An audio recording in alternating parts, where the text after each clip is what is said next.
ஏசாயா அதிகாரம் 19. ராஜாவாகிய எசேக்கியா அதை கேட்டபோது தன் வஸ்திரங்களை கிழித்து இரட்டு உடுத்திக் கொண்டு கர்த்தருடைய ஆலயத்தில் பிரவேசித்து அரமனை விசாரிப்புக்காரனாகிய எலியாக்கீமையும் சம்பிரதியாகிய செப்னாவையும் ஆசாரியர்களின் மூப்பரையும் ஆமோத்தின் குமாரனாகிய ஏசாயா என்னும் தீர்க்கதரிசியினிடத்திற்கு இரட்டு உடுத்திக் கொண்டவர்களாக அனுப்பினான். இவர்கள் அவனை நோக்கி, இந்த நாள் நெருக்கமும் கண்டிதமும் தூஷணமும் அனுபவிக்கிற நாள். பிள்ளைப்பேறு நோக்கி இருக்கிறது, பெறவோ பலனில்லை. ஜீவனுள்ள தேவனை நிந்திக்கும்படி அசீரியா ராஜாவாகிய தன் ஆண்டவனால் அனுப்பப்பட்ட ரப்சாக்கே சொன்ன வார்த்தைகளையெல்லாம் உமது தேவனாகிய கர்த்தர் கேட்டிருக்கிறார். உமது தேவனாகிய கர்த்தர் கேட்டிருக்கிற வார்த்தைகள் நிமித்தம் தண்டனை செய்வார். ஆகையால் இன்னும் மீதியா இருக்கிறவர்களுக்காக விண்ணப்பம் செய்வீராக என்று எசேக்கியா சொல்லச் சொன்னார் என்றார்கள். இவ்விதமாய் எசேக்கியா ராஜாவின் ஊழியக்காரர் ஏசாயாவினிடத்தில் வந்து சொன்னார்கள். அப்பொழுது ஏசாயா அவர்களை நோக்கி, அசீரியா ராஜாவின் ஊழியக்காரர் என்னை தூஷித்ததும் நீர் கேட்டதுமான வார்த்தைகளினாலே பயப்படாதேயும்.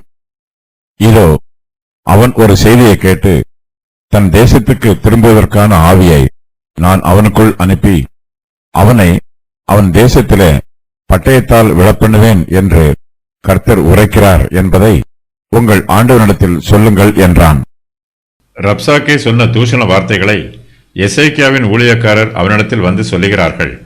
ரப்சாக்கே இஸ்ரவேலின் தேவனாகிய கர்த்தரை தூஷித்தான். அவன் சொன்ன தூஷணமான வார்த்தைகள் எசேக்கியாவுக்கு மிகுந்த மன வருத்தத்தையும் வேதனையையும் கொடுக்கிறது.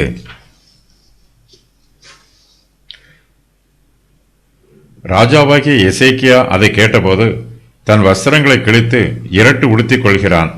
ராஜ வஸ்திரங்களை கிழித்து போடுவது அவ்வளவு எளிதான காரியமல்ல. அதுபோலவே ராஜாவின் சரீரத்தை உடையவர்கள் இரட்டு உடுத்திக் கொள்வதும் அவ்வளவு எளிதான காரியமல்ல. எசேக்கியா ராஜா தன்னுடைய இக்கட்டான சூழ்நிலையில் தன் வஸ்திரங்களை கிழித்துக் கொண்டாலும் கர்த்தரிடத்தில் அவன் வைத்திருக்கும் விசுவாசம் குறையவில்லை. தன் ஜெபத்திற்கு கர்த்தர் பதில் கொடுப்பார் என்று பூரணமாக நம்புகிறான். ரப்சாக்கே கர்த்தருடைய நாமத்தை தூஷித்திருக்கிறான். எருசலேம் நகரத்தை அழித்து போடுவதாக பயமுறுத்தி இருக்கிறான். எசேக்கியா ரப்சாக்கேயின் வார்த்தைகளை கேட்டு பயத்தினாலும் நடுக்கத்தினாலும் திகைத்து போயிருக்கிறான். மிகுந்த வேதனையிலும் துக்கத்திலும் இருக்கிறான். எருசலேம் நகரத்தாரில் அநேகர் இரட்டு உடுத்தவில்லை. அவர்கள் தங்கள் வஸ்திரங்களை கிழித்துக் கொள்ளவும் இல்லை. அவர்கள் எல்லோரும் நேர்த்தியான வஸ்திரங்களை உடுத்தி இருக்கும் போது அவர்களுடைய ராஜா தன் வஸ்திரங்களை கிழித்து இரட்டு உடுத்திக் கொள்கிறான். எசேக்கியா இரட்டு உடுத்திக் கொண்டு கர்த்தருடைய ஆலயத்தில் பிரவேசிக்கிறான். தன்னுடைய மனதின் வருத்தங்களையும் தனக்கு வந்திருக்கிற பிரச்சனைகளையும் கர்த்தரிடத்தில் முறையிடுவதற்காகவும் கர்த்தரை நோக்கி ஜெபம் பண்ணுவதற்காகவும் எசேக்கியா கர்த்தருடைய ஆலயத்திற்கு வருகிறான். ரப்சாக்கே சொன்ன தூஷண வார்த்தைகளுக்கு எப்படிப்பட்ட பிரதியுத்தரம் சொல்ல வேண்டும் என்பது எசேக்கியாவுக்கு தெரியவில்லை. ஆகையினால் அவன் இந்த பிரச்சனைகளை கர்த்தரிடத்தில் முறையிட வருகிறான். தேவரீர் தாமே தனக்காக பிரதியுத்தரம் சொல்ல வேண்டும் என்று எசேக்கியா கர்த்தரிடத்தில் ஜெபம் பண்ணுகிறான். எசேக்கியாவின் காலத்தில் எருசலேமிலே ஏசாயா தீர்க்கதரிசியாய் இருக்கிறார். இவர் ஆமோத்தின் குமாரன். தான் கர்த்தரிடத்தில் ஜெபம் பண்ணினாலும் ஏசாயாவும் தனக்காக ஜெபம் பண்ண வேண்டும் என்று எசேக்கியா விரும்புகிறான். எசேக்கியா தன்னுடைய ஊழியக்காரரை ஏசாயாவினிடத்திற்கு அனுப்புகிறான். எலியாக்கீமும் செப்னாவும் ரப்சாக்கே சொன்ன தூஷண வார்த்தைகளை தங்கள் செவிகளால் கேட்டவர்கள். அவர்களால் ரப்சாக்கே சொன்ன தூஷண வார்த்தைகளை ஏசாயாவுக்கு தெளிவாக சொல்ல முடியும்.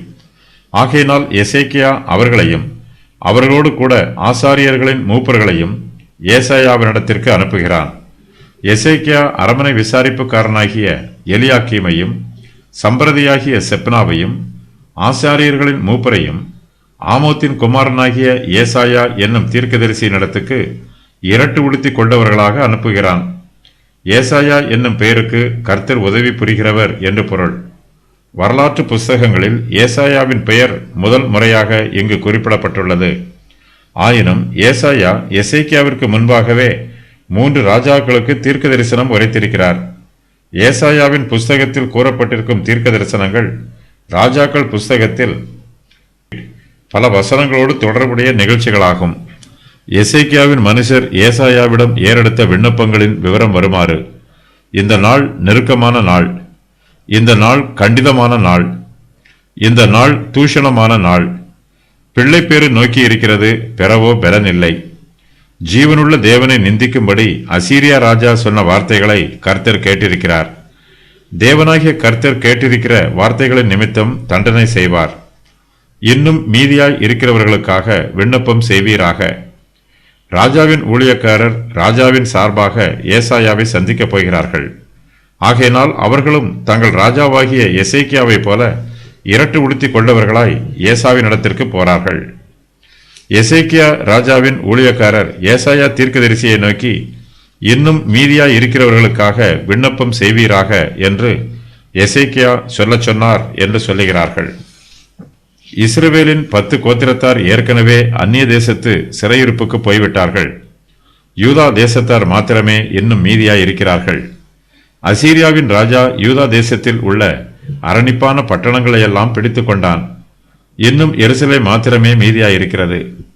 இன்னும் மீதியாய் இருக்கிறவர்களுக்காக விண்ணப்பம் செய்வீராக என்னும் வாக்கியம் எருசலேம் நகரத்தாரை குறிக்கிறது. ஏசாயா தீர்க்கதரிசி கர்த்தரிடத்தில் ஜெபம் பண்ணினாலும் எசேக்கியாவும் ஜெபம் பண்ணுகிறான். நமக்காக மற்றவர்கள் ஜெபம் பண்ணும்போது நாம் ஜெபம் பண்ணாமல் சும்மா இருந்து விடக்கூடாது. மற்றவர்கள் நமக்காக ஜெபம் பண்ணினாலும் நாமும் நமக்காக ஜெபம் பண்ண வேண்டும். எசேக்கியா தன்னுடைய ஊழியக்காரரை ஏசாயாவினிடத்திற்கு அனுப்பி அவரை ஜெபம் பண்ண சொல்லுகிறான். அதே வேளையில் எசேக்கியாவும் கர்த்தருடைய ஆலயத்தில் பிரவேசித்து கர்த்தரிடத்தில் ஜெபிக்கிறான்.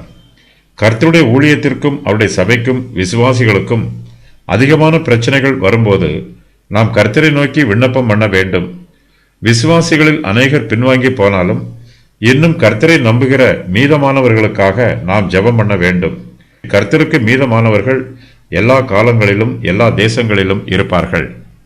எசேக்கியாவின் ஊழியக்காரர் ஏசாயாவை நோக்கி, இந்த நாள் நெருக்கமும் கண்டிதமும் தூஷணமும் அனுபவிக்கிற நாள், பிள்ளை பேறு நோக்கி இருக்கிறது, பெறவோ பெலன் இல்லை என்று சொல்லுகிறார்கள். எருசலேம் நகரத்தார் தங்கள் சத்துருக்களுக்கு பயப்படுகிறார்கள். அவர்கள் அழிந்து போகிற ஆபத்தான நிலைமையில் இருக்கிறார்கள். கர்த்தருடைய கிருபையும் இரக்கமுமே தங்களுக்கு உதவியாய் இருக்கும் என்று எதிர்பார்க்கிறார்கள். எருசலேம் நகரத்தார் கர்த்தர் மீது நம்பிக்கை வைத்திருக்கிறார்கள்.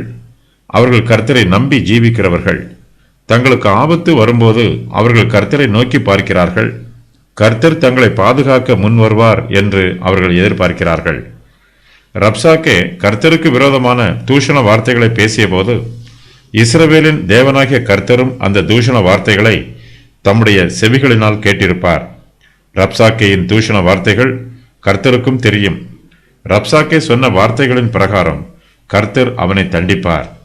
எசேக்கியாவின் ஊழியக்காரர் கர்த்தரை நம்புகிறார்கள்.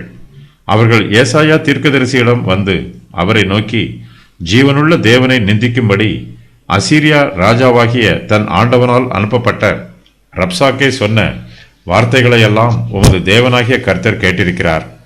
உமது தேவனாகிய கர்த்தர் கேட்டிருக்கிற வார்த்தைகளின் நிமித்தம் தண்டனை செய்வார் என்று சொல்லுகிறார்கள். எசேக்கியாவின் வழக்கு கர்த்தருடைய சமூகத்தில் சொல்லப்பட வேண்டும். இந்த வழக்கை கர்த்தருடைய சமூகத்தில் கொண்டு போவதற்கு ஏசாயா உதவியாயிருப்பார். நம்முடைய பிரச்சனைகளை கர்த்தருடைய சமூகத்தில் ஒப்புக் கொடுத்து விட்டால் அதன் பின்பு கர்த்தருடைய சித்தம் நிறைவேறும் என்று விசுவாசித்து நாம் மன அமைதியோடு இருக்கலாம். அப்பொழுது ஏசாயா அவர்களை நோக்கி, அசீரியா ராஜாவின் ஊழியக்காரர் என்னை தூஷித்ததும் நீர் கேட்டதுமான வார்த்தைகளினாலே பயப்படாதேயும் என்று சொல்லுகிறார். அசீரியர்கள் அழிந்து போவார்கள். இதன் மூலமாக கர்த்தர் தம்முடைய நாமத்தை மகிமைப்படுத்துவார். எருசலேம் நகரத்திலே என்னென்ன சம்பவங்கள் நடைபெறும் என்று விசாரிப்பதற்காக எசேக்கியா தன்னுடைய ஊழியக்காரரை ஏசாயாவினிடத்திற்கு அனுப்பவில்லை. எசேக்கியா தன்னுடைய கடமையை நிறைவேற்ற விரும்புகிறான். கர்த்தருடைய சித்தத்தை ஏற்றுக்கொண்டு அவருக்கு கீழ்ப்படிய விரும்புகிறான். இந்த விஷயத்தில் எசேக்கியாவுக்கு ஏசாயா தீர்க்கதரிசியின் உதவி தேவைப்படுகிறது. எசேக்கியா இப்போது மிகுந்த மன வருத்தத்திலும் மனவேதனையிலும் இருக்கிறான். ஏசாயா எசேக்கியாவுக்கு ஆறுதலான வார்த்தைகளை சொல்லுகிறார். எசேக்கியா ரப்சாக்கேயின் தூஷண வார்த்தைகளை கேட்டு பயப்படுகிறான். ஏசாயா எசேக்கியாவை ஆறுதல் பண்ணும் வண்ணமாக, நீர் கேட்டதுமான வார்த்தைகளினாலே பயப்படாதேயும் என்று சொல்லுகிறார். ரப்சாக்கே சொன்ன வார்த்தைகளில் உண்மையில்லை. அவனிடத்தில் வீண் பெருமை இருப்பது போல அவனுடைய வார்த்தைகளிலும் வீண் பெருமை இருக்கிறது. அவனுடைய வார்த்தைகள் சித்திக்காது, அவை காற்றோடு கரைந்து போகும். ரப்சாக்கே தன்னுடைய தூஷண வார்த்தைகளினால் எசேக்கியாவை பயமுறுத்தினான். கர்த்தரோ தம்முடைய வல்லமையினால் அசீரியாவின் ராஜாவை பயமுறுத்தப் போகிறார். அசீரியா ராஜாவின் பயம் எசேக்கியா ராஜாவின் பயத்தை விட அதிகமாயிருக்கிறது. கர்த்தருடைய வார்த்தை ஏசாயா மூலமாய் உண்டாயிற்று. ஏசாயா எசேக்கியாவின் ஊழியக்காரரை நோக்கி, இதோ அசீரியாவின் ராஜா ஒரு செய்தியை கேட்டு தன் தேசத்துக்கு திரும்பி போவதற்கான ஆவியை நான் அவனுக்குள் அனுப்பி அவனை அவன் தேசத்திலே பட்டயத்தால் விழப்பண்ணுவேன் என்று கர்த்தர் உரைக்கிறார் என்பதை உங்கள் ஆண்டவனிடத்தில் சொல்லுங்கள் என்று சொல்லுகிறான். ஆவியை நான் அவனுக்குள் அனுப்புவேன் என்னும் வாக்கியத்திற்கு கர்த்தர் அசீரியரை சங்காரம் பண்ணும் கொள்ளை நோயின் ஆவியை அனுப்புவார் என்று பொருள். அசீரியருடைய சேனையின் மீது கொள்ளை நோய் வரும். அந்த நோய் அவர்கள் எல்லோரையும் கொன்று போடும்.